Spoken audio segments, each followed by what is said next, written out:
आजच्या आपल्या गोष्टीचं नाव आहे आरशातलं खरं उत्तर. एक मुलगी रोज आरशात स्वतःला बघायची.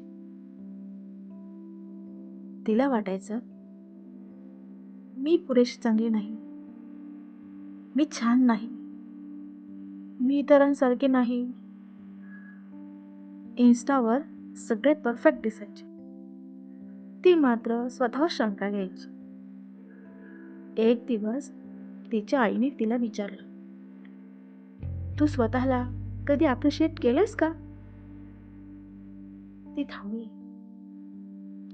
त्या दिवशी तिने आरशात पाहून पहिल्यांदा म्हटलं, मी छान आहे, मी पुरेशी आहे. हळूहळू तिचा कॉन्फिडन्स वाढला आणि स्वतःमध्ये बदल झाले. लोक बदलले नाही, पण तिचा स्वतःकडे बघण्याचा दृष्टिकोन बदलला.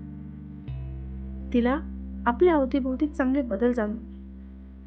थोडक्यात काय, जग बदलायच्या आधी स्वतःकडे पाहण्याचा दृष्टिकोन बदलला पाहिजे.